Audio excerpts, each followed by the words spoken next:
Hey everybody, I'm Hallie. And I'm Colton, and you're watching Harvest Youth Live. We are so stoked that you're joining us online right now, but if you didn't know, we do have in-person watch parties in Riverside and OC if you want to come hang with us. Well, that being said, Hallie, what are we talking about tonight? What's happening here on the show?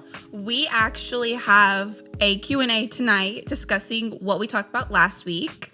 What did we talk about last week, Hallie? We talked about lust, Colton. Yeah, we did. Well, yes, we are doing a Q&A tonight about lust. We collected some of your guys' popular questions over the past week, and we aim to answer those tonight. Also, if you haven't sent us a question yet and you still have one of those burning questions, we are still taking them, and we will make sure that you will get a response. If you just text the number at the bottom of the screen, we'll make sure that we personally respond to your question. Well, that being said, what should we do right now? Let's take it over to the Q&A. Yeah, let's go take it over there. That's that way. Let's go, Hallie. Come on. The Q&A's that way. Let's go. Hey everybody, welcome to sorry, 1 second. Yeah, we can. Gotta get the mask off. We're good. Welcome to Harvest Youth Live, the Q&A edition in our Kintsugi series where we are answering your questions about lust. Are you guys excited to be here? Yeah. So excited. Oh yeah. Yeah. Yeah. Let's do this. We're here. All right, so we have a bunch of questions that I've just been picking out from Instagram, from our Texan church number, from students in general in small groups. So one of the first questions that we have is, when is it okay to date? What do you guys think? When is it okay to date? Never. You never date. Ever. Just be single for the rest of your life. That's what the Apostle Paul said. So Good. Next question. All right. I'm just kidding. I'm just kidding. No, I think it's a really great question because, it's a really important thing because I believe that the three most important decisions that you can make in your life are, number one, the decision to follow Jesus. The second most important decision you make is the person that you're going to marry. And then the third most important, I think, is the church that you, become a member of. And so, again, second most important decision you make is who you're going to marry. And you start to make that decision by dating someone. And so, but when is it okay? There are people they'll start dating at like 8 years old. And it's crazy. Like, they're in and not kindergarten. 8-year-olds don't go to kindergarten.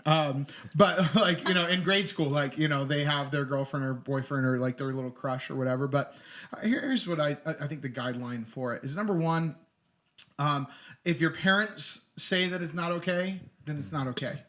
Right? It's like, well, I'm 35 and my parents say I shouldn't date. Well, then that's a whole different problem.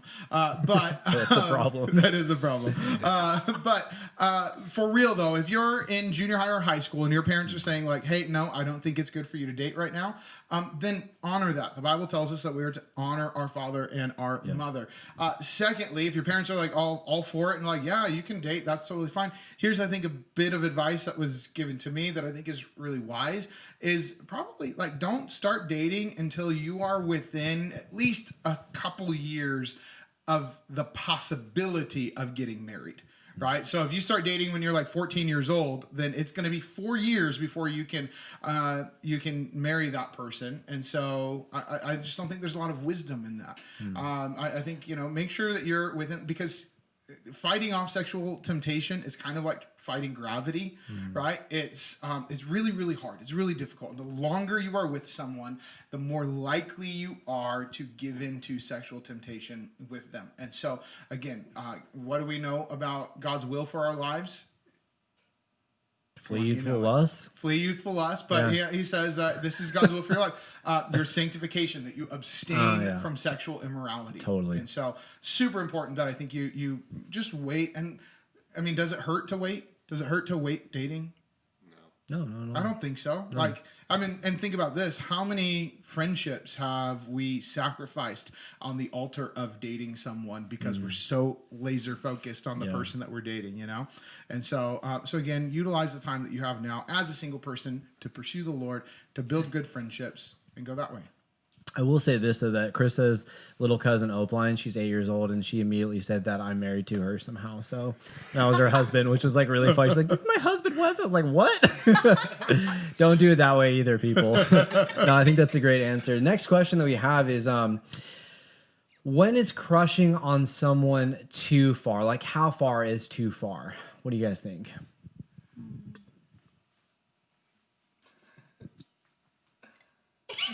You go. I think we just like all looked at Jared. I don't know why.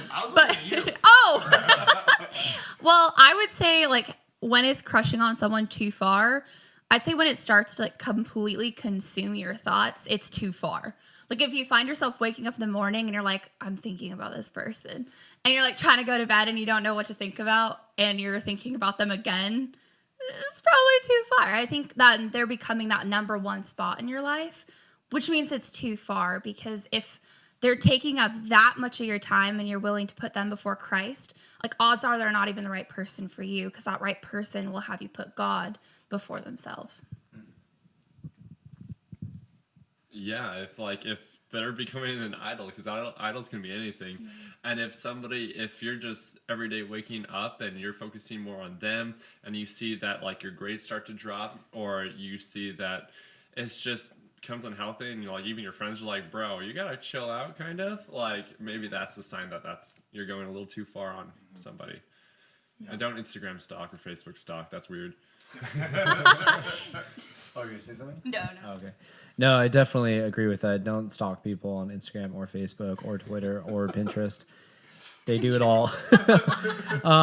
Next question I have, and I thought this was rather humorous, but I actually think it goes really well with just the series that we've been talking about, because lust can really present itself in so many different ways. And one person asked, is it sinful to sleep, but like nap with a person that you like? What do you guys think?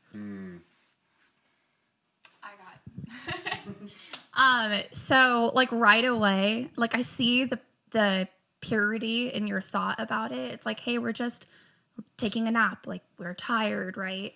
But I think you're kind of just getting too close to that boundary, because when you're in public in the middle of a coffee shop, you're probably not going to slip into sin because that's like super awkward and uncomfortable. But when you're taking a nap and you like wake up from your nap, it's like, when do you think you are going to fall into that sin? Like in a situation like that. So I'd say probably refrain from stuff like that personally. Oh, did you got something to say? You Dude, go. I just, not wise. 100% not wise. Like, you are literally setting yourself for failure. And Proverbs says, can a man take fire into his lap and not be burned? Right? No, it's like just a reality. If you go near fire or try to touch fire, you're going to get burned in the same way. That is a situation where you are literally setting yourself up to fail in the area of sexual purity. Absolutely. And like I talked about last week in my message too on lust, is that, when you have, here's the territory of sin, here's the boundary or the wall, and then here's you and your girl or whatever. And so like a lot of times people jump over that fence, they'll break through it, they'll dig under and be sneaky. But sometimes what Christians do is, they'll get closer to that wall and they'll slowly push it and justify it little by little. And then one day they wake up and like, how have we gotten this far? So definitely agree with what you said. It's like absolutely not wise. One person asked too, what do you do if you start having lustful dreams? What do you guys think? If you have lustful dreams, yeah. Sorry, I feel like I'm always like, I got it. But what comes to mind, and what kind of one thing I've learned over the course of my life, is that we dream about a lot of the times what we're thinking about. And I know that's kind of like a harsh truth, but the odds are, if that's frequenting your dreams, not like one random dream, I'm not gonna be like, that's your fault. But if that's a common dream of yours, like odds are you're spending your waking time thinking of those things. And I find that when I give my time to God before I go to bed, and that's the last thing on my mind, my dreams don't usually like take like a funny route, whether that be like dreaming about the stress of my day or the bad things I don't want to happen in my life, or like my worst fears, and they take a little bit of a more positive route. Yeah, and coming from like a 20-year-old guy who just got out of high school, man, like the cliche sounds like prayer, but it's not a cliche. Like actually, like before you go to bed and praying, like, Lord, guard my heart, guard my mind. It's a huge thing, and I'd highly recommend it because it's worked for me. Yeah.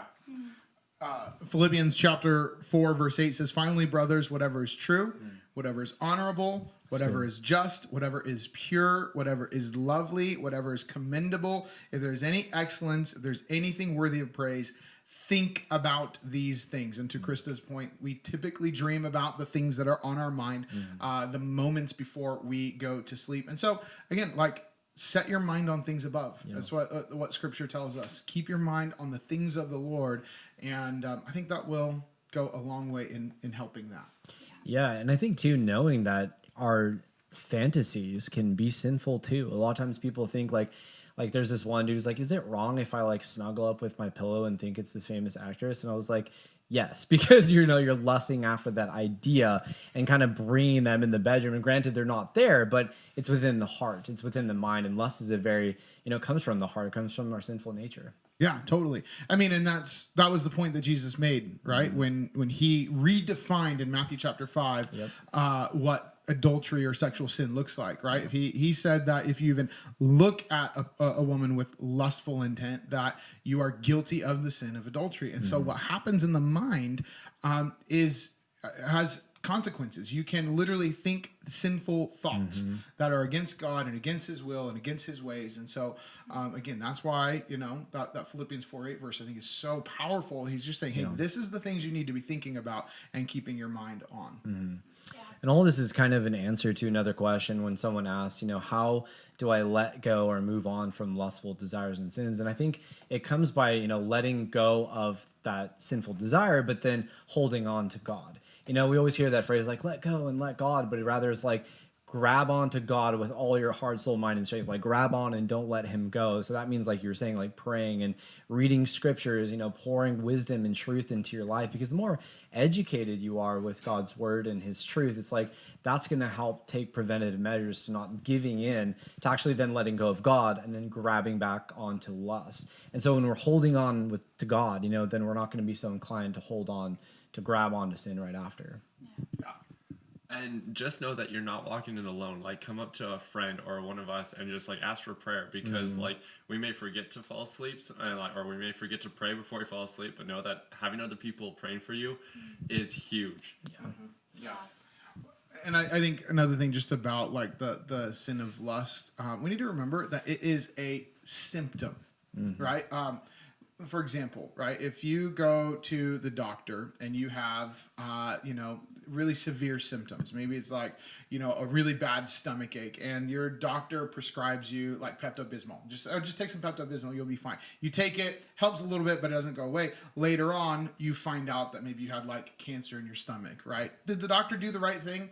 No, he was prescribing the wrong thing because he was only looking at the symptoms. And in the same way, I think that we can get hyper-focused on the symptom of sexual sin without realizing the bigger issue behind sexual sin is that we love ourselves more than we love Jesus, right? When we fall in the area of sexual sin, we are putting ourselves first instead of putting Jesus first. And so the cure, if you will, to sexual sin is loving Jesus more than you love yourself and more than you love that sin. That's great. More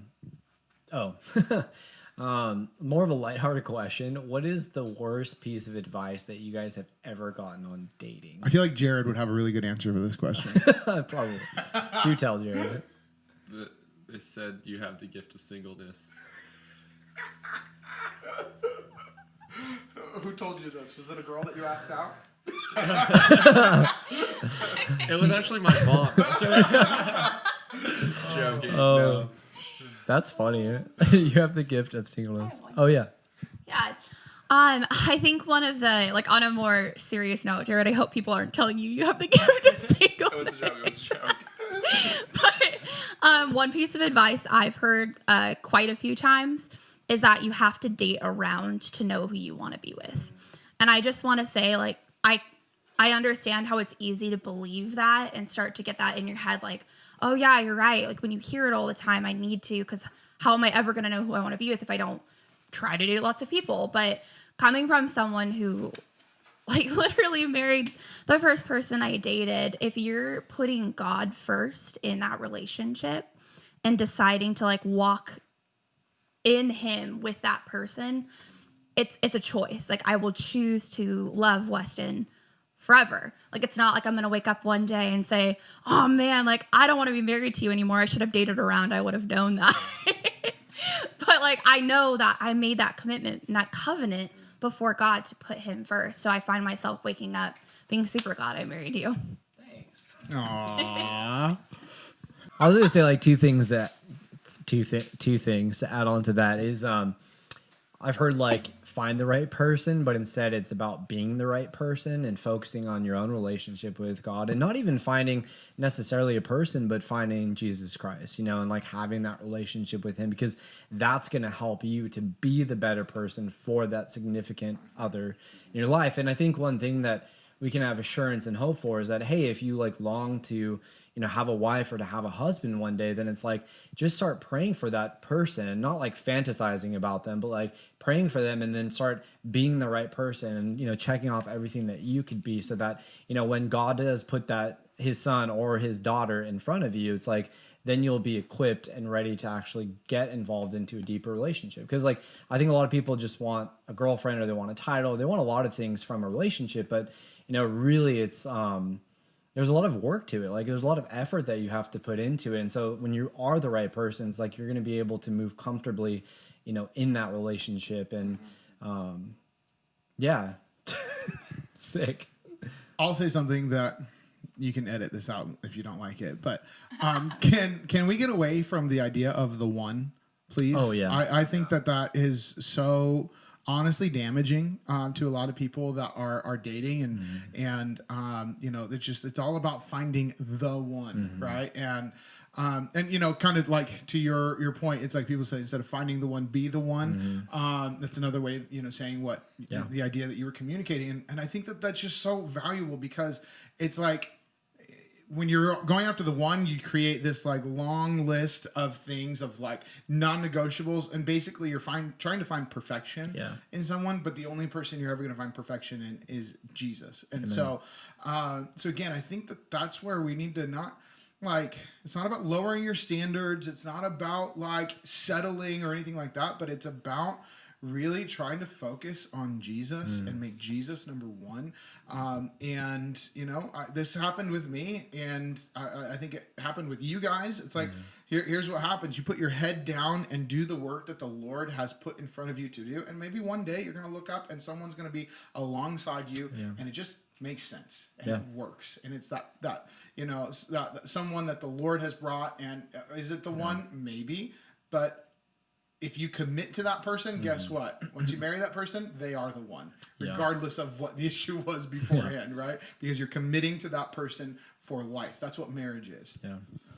And one thing that, you know, happens often in relationships too is that people want to just jump into a relationship because, as we know, in singleness, there's often loneliness. And when people experience loneliness, they just want to dive into something, and that could be wrong, you know? And so we need to have patience, but there's hope in knowing that God's going to find the right person for you. We don't know who that is, or if there is a person or the one person, but a person to be with you. And so if you have that desire, don't think that like God's going to call you into singleness your whole life. But what do you guys think about the topic of singleness? Is there anything that you guys want to share with anyone? I think it's important to, if you are single, don't date just to date, because it's taxing spiritually, physically, and also on the wallet. And on top of that too is like, you can, if there's things that you're struggling with and you're facing, maybe it's a good idea to focus on the Lord and your relationship with the Lord, so that when that one person does come by that the Lord brings along, that you're like, oh, I commit to you and I'm going to choose to love you. You can wholeheartedly focus on that relationship and bring that relationship to the Lord. Yeah, amen. I know that we can kind of give you these answers too, like, well, just don't yet. And to us, that's so simple. We're like, duh. But then, you know, to you, and I know if I told myself this when I was your age, I would have been like, uh-huh. And then I would have gone home and like done the same like obsessive behaviors with my friends about boys that I was doing before, because it's so easy to get wrapped up when that's like what you want. But I do think of this first. 2 Timothy 2:22 says, so flee youthful passions and pursue righteousness, faith, love, and peace, along with those who call on the Lord from a pure heart. And I think if you want to keep that pure heart, that we need to try to flee these youthful passions, because it's a passion. Like, we want that, but it's like burning in us, but maybe it's time to put the pause on that. And when we're pursuing things like faith and love, righteousness and peace, we'll be focusing on ourselves and being that right person. So when God does put that person in your life, you're ready for them and you don't have to wait more. Yeah, well, and even looking at what the Apostle Paul says, you know, about singleness, he says this in 1 Corinthians chapter 7, verse 6. He says, I say this as a concession, not as a command, but I wish everyone were single just as I am. And I know there's a bunch of you going, like, for real? What are you talking about, right? But he says, then he goes on, he says that, each person has a special gift from God, one of one kind or another. And that word, when he says gift, I don't think it's necessarily talking about a gifting as like a special ability from the Lord that some people have that others don't. I think what he means it as like a gift. When he says that you are single, he's saying that is a gift. Because later on in this passage, the Apostle Paul says that a single person can be fully devoted to the Lord. There are no other distractions in their life that will keep them from doing exactly what God has put in front of them to do. Whereas a married person, as a married man, I have to take into consideration my wife and where she's at and things that are going on with her and my children. And so in much the same way, a single person, he literally says you can be fully devoted to the Lord. So this time, right now, while you are single, utilize that to be fully devoted to the Lord. Don't hold back anything from him. That's great. I just have a few more questions. But one of them is one of my favorite questions. What do you do when you really want a boyfriend, but then you also don't want a boyfriend? Like, you like the idea of having a boyfriend, but not actually having a boyfriend. What do you guys think about boyfriends? I don't want a boyfriend. What? No. You got something. I think you're touching on the topic of like dating just to date. Like I think you're answering the question for yourself. Sorry, my camera guy's telling me to move over here.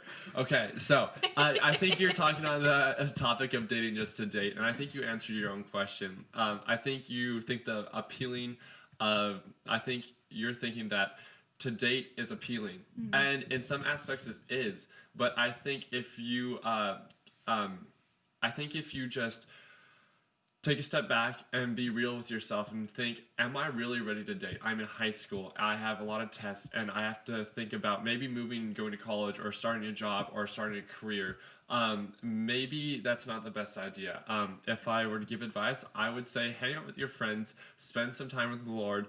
If you're in a group, talk to your counselor and talk about these things like continually. Because it's like for me, I remember when I was in college and I knew I wasn't ready to date. And I had a lot of things that I needed to bring to the Lord and kind of work through. And so I would say grab a buddy, grab somebody to like hold hands with and walk with through this, because But not a boyfriend or girlfriend. but not a boyfriend or a girlfriend. Just like with a leader, have somebody you can talk to weekly about it, because I promise it might continually come back. Don't be afraid to walk with somebody and talk about it, because that's what's worked with me. That's great. Accountability is always key. And it kind of leads into this next question is like, if I think it's like phrased like my friend, but I think it really is the person, but it's like in your struggle. Also, I'll just kind of paraphrase it. Like if you're struggling with pornography, what are some tools? Like what can I do to prevent myself? Like what are some preventative measures for those who are struggling with pornography? What do you guys think? I'll just say what my dad had told me all growing up. It's not about motive.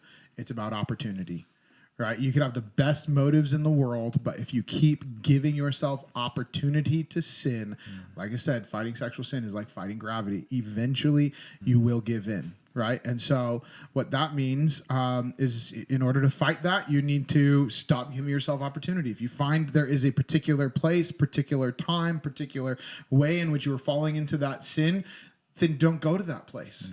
Do something else during that time, right?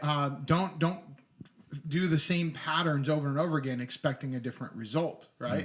And then again, back to the question earlier, the only way to truly beat this is to love Jesus more than you love yourself, right? And I know that's like kind of seems like a simple pat answer because it doesn't take away like the temptation, but it sets your mind in the right place to be able to fight, right? And again, it's like the devil is a liar. Every temptation that you're facing, it's a lie. It's saying, oh, if you do this, you're going to be happy, you're going to be good.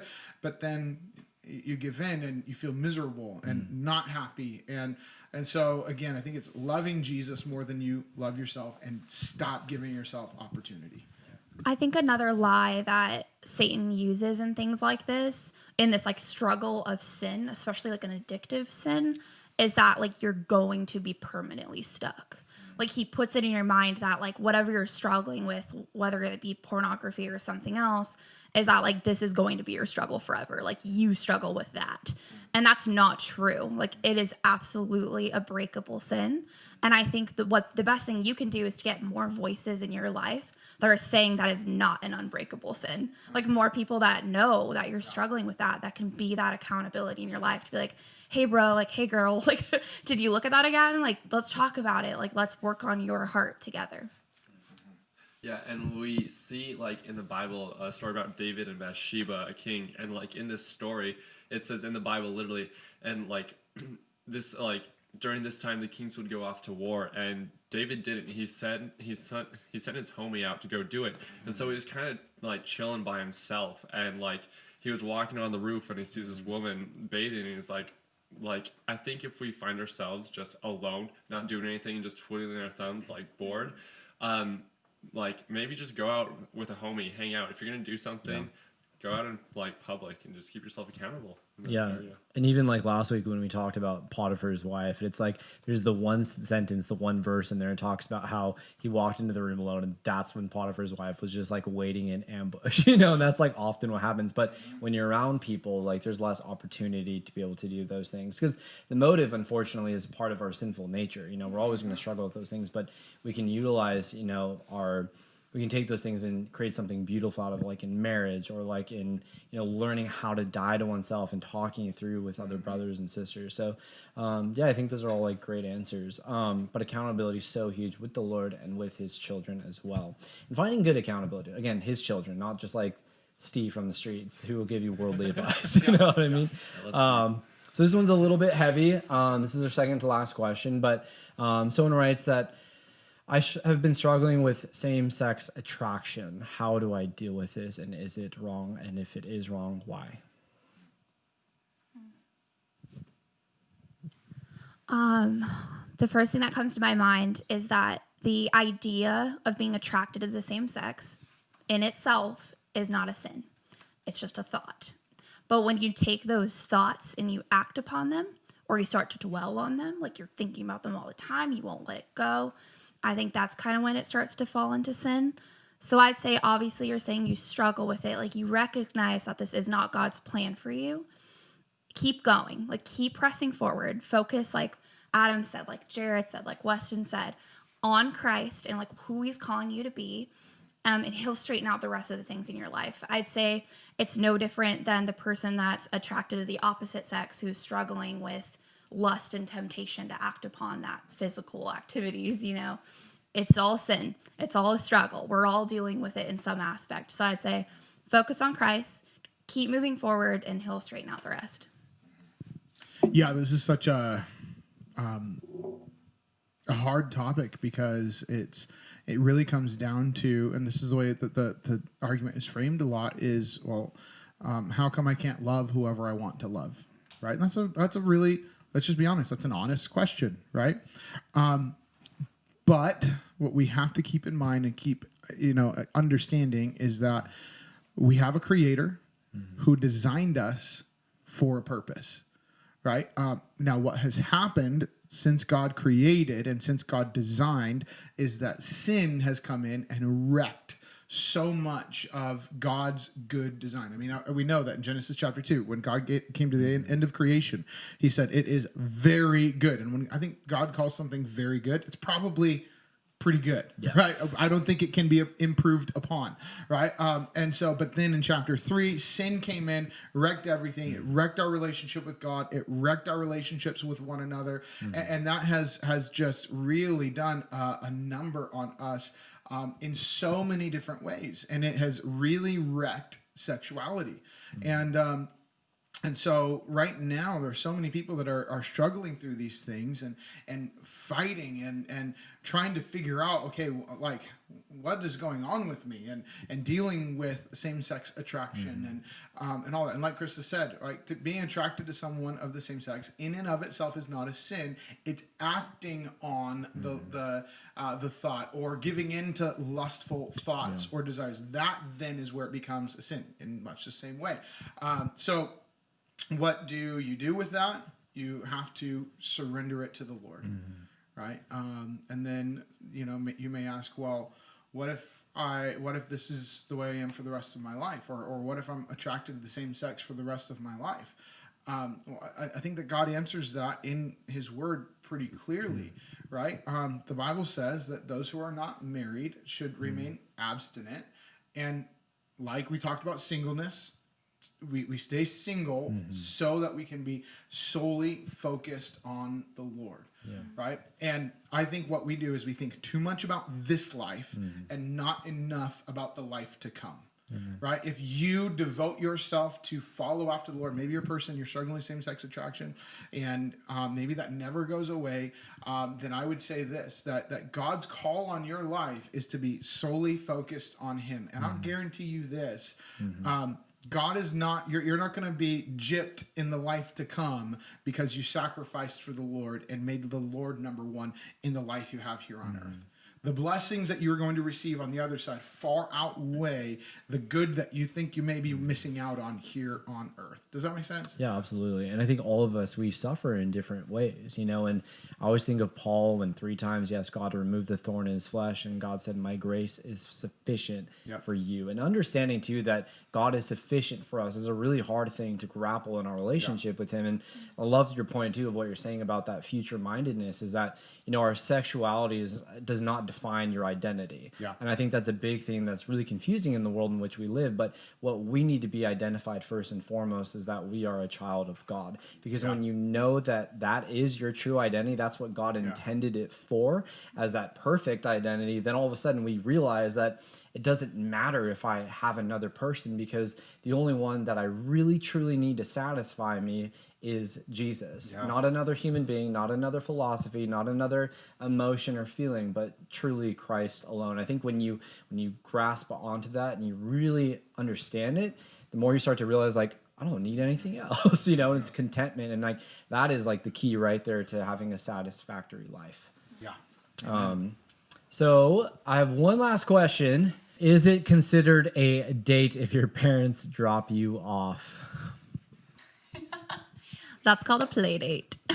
Oh, shots fired. Yeah. It depends on how older you are. If you're like 25, you got more problems than that. But no, I don't think so. Yeah, I'm gonna have to go like a hard no on that because, yeah, just because. Yeah, that's like courtship, not dating quite yet. So I think if you're able to like drive someone like yourself, I think that's more like formal and stuff like that. But you know what? It's safer that way, so that's cool. But anyway, yeah, that's a no for me as well. I don't think that's dating at all. But hey, we just want to thank you guys for tuning in. We love you guys so much. We are praying for you. And again, if you have any other questions that we did not get to cover, please text it to our number right here. I'm going to go out of my way to answer every question that I can through our church number, because we want to give you guys the wisdom and advice that the Lord has kind of shared with us, because we want to share it with you guys. But we're praying for you. We love you guys. God bless. Peace. Later. Well, that was awesome getting to hear from our panel. Totally helpful. Oh, yeah, for sure. And like I said, too, if you have any more questions that we did not answer tonight, make sure to text this number at the bottom of the screen, and we will answer those questions. Well, right now we're about to move into a time of worship. So what do you say, Hallie? Let's go worship. Let's go worship. Yeah. Actually, where's worship at? Do you want to go that way? I think it's this way. Let's go this way.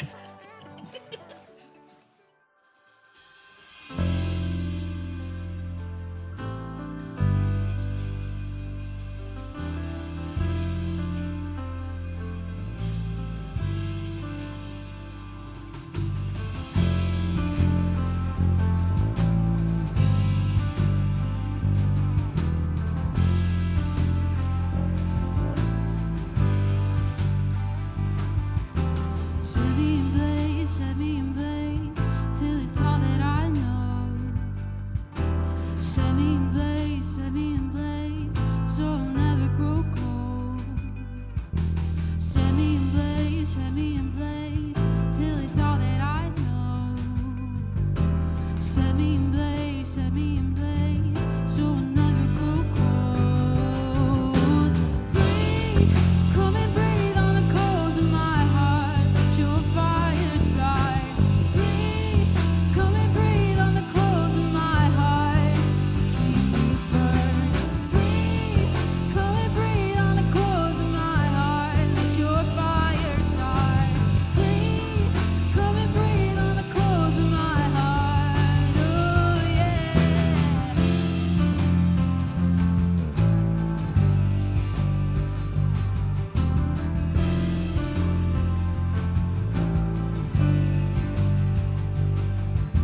Set me in place with a single obsession.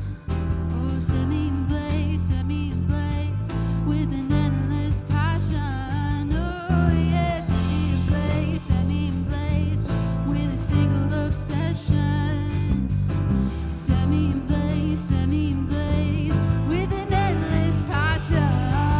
Oh, breathe, come and breathe on the coals of my heart. Let your fire start. Breathe, come and breathe on the coals of my heart.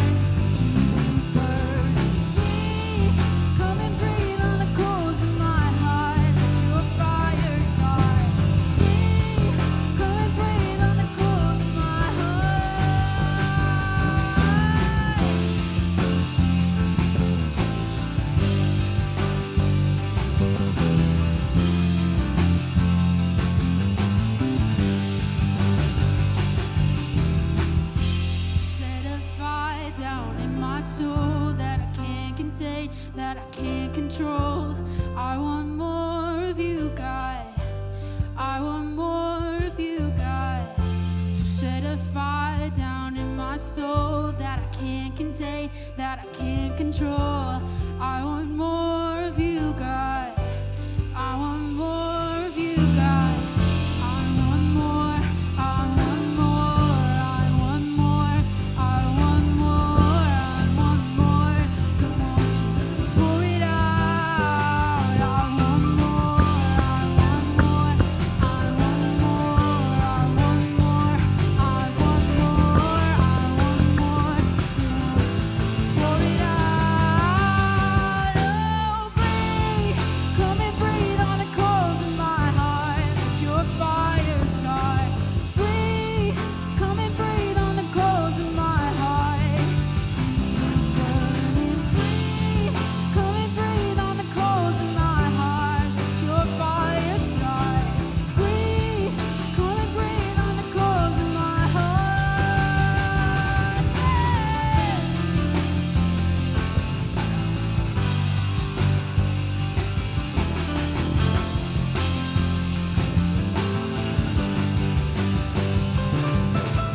Breathe, come and breathe on the coals of my heart. Let your fire start. Breathe, come and breathe on the coals of my heart. Burning, breathe, come and breathe on the coals of my heart. Let your fire start. Breathe, come and breathe on the coals of my heart.